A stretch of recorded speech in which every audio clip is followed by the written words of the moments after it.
Spectre is directed by Sam Mendes and stars Daniel Craig as Bond. This is the newest 007 movie. It also stars Léa Seydoux, Ray Fiennes, Christoph Waltz, and Bautista. Similar to Quantum of Solace, this is in a way an actual Bond sequel. It ties into the other films very well. In this film, 007 receives a message from someone who's very important to him, asking him to look into something, which leads to a big, gigantic mystery surrounding this group called Spectre, led by Christoph Waltz's character, Oberhauser. And that sets off a series of events that lead to some very personal discoveries for 007. Now, if you guys have been following my channel for a while, you know that I'm a huge James Bond fan. I've loved James Bond my entire life. I just reviewed GoldenEye and Casino Royale. I really enjoyed Skyfall. I thought it was a great James Bond movie. And in case you were wondering, Quantum of Solace is one of the most disappointing movies I've ever seen in my entire life, filled with hyperactive editing, a terrible story, a weak villain, and a script that was obviously turned in incredibly rushed. So I was excited to see what Sam Mendes would do with Spectre because he also directed Skyfall. And even though Casino Royale is still my favorite Bond movie, I was very hopeful for Spectre despite some rather mixed reviews that I've been reading. Now, I have seen every single James Bond movie, even the unofficial Never Say Never Again. I enjoy Ian Fleming's novels. As you can see, I've put up my favorite novel of his behind me. So when I walk into a Bond movie, I'm excited. I am there because I love the character and I love the lore. And I had a fantastic time with Spectre. I think it is a very riveting action movie.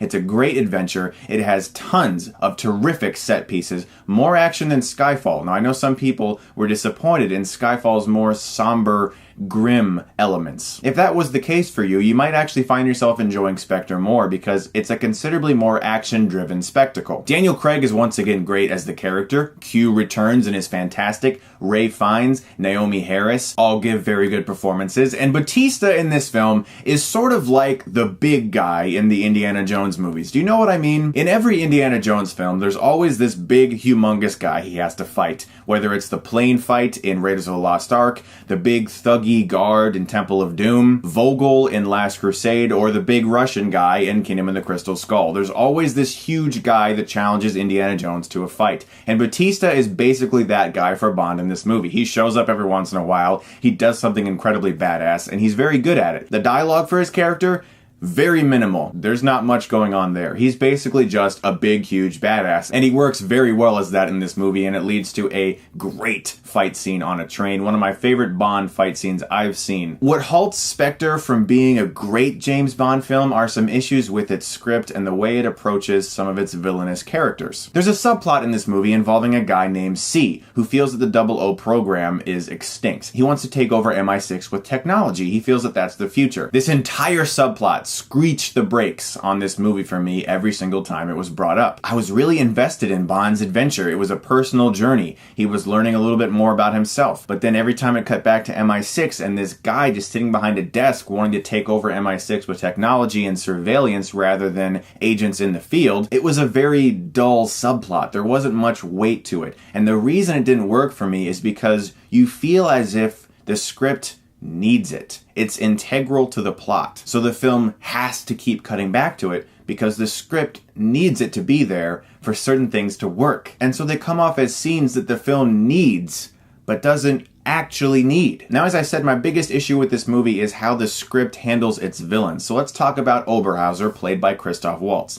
The scenes that he's in, he's great. I mean, the introduction to his character was masterful. I mean, masterful. It was suspenseful. It was marvelously well shot, as is the entire film. The cinematography is lush and gorgeous. But that introduction gives us a promise. It was similar to our introduction to Silva, played by Javier Bardem in Skyfall. It gave us a promise for an intense character, for a great villain. But Spectre doesn't keep that promise because he's really not in the movie for that much. And when he does show up, it's sort of like, hey Bond, I'm here to ruin your life for a few minutes, is that okay? The script is trying to make this a considerably more personal adventure for Bond than it actually comes off in the movie, because the unfortunate thing that I found as I was watching Spectre was that the script didn't really dive as deep personally as I feel it wanted to. It retreated a little bit too much in the very easy James Bond formula. This film opens with the gun barrel sequence in the beginning, just like all the other ones, except for the past 3 we've seen. Bond orders his traditional shaken not stirred drink in this movie, despite the fact that in Casino Royale he said, "Do I look like I give a damn?" when the bartender asked him what he wanted. That character is no longer here. Now we're in this more traditional Bond character, and its retreat into formula did bother me. I like the fact that the previous films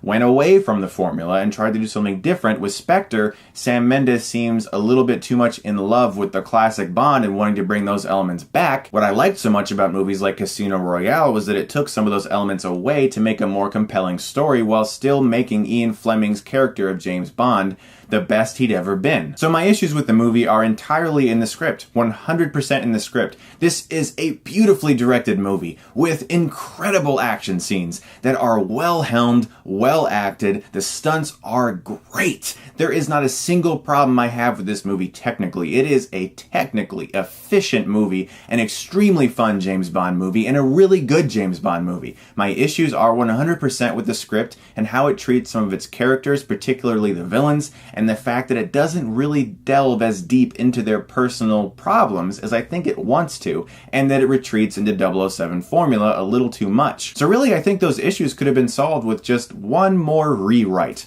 That's all I'm thinking it could have taken. And last but not least, let's talk a little bit about Léa Seydoux. She is a marvelous actress. I've liked her in many films in the past, movies like Blue is the Warmest Color and Mission Impossible Ghost Protocol. She is very good in this movie, and when her and 007 are forced to go on this mission together, they have excellent chemistry, and you feel as if something tangible is there in regards to a possible romance, but the film doesn't explore that relationship as well as it could have or give as much time to it as it really should, so when certain things are said later in the movie, you don't really buy it. Nevertheless, despite some of these issues with the characters, as well as the subplot that I didn't care for, I found Spectre to be a very entertaining James Bond movie. It is not a perfect James Bond movie. It's not as good as Skyfall, and it's definitely not as good as Casino Royale, but it is loads better than Quantum of Solace, and don't let anyone tell you otherwise, because it is much better. Trust me, this is much better than that just on one thing alone, the editing.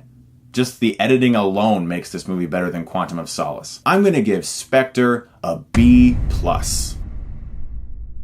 Guys, thank you so much as always for watching. I hope you check out my review for Casino Royale and GoldenEye that are currently on my channel. As always, guys, you're the best. Thanks very much for watching, and if you like this, you can click right here and get Stuckmannized.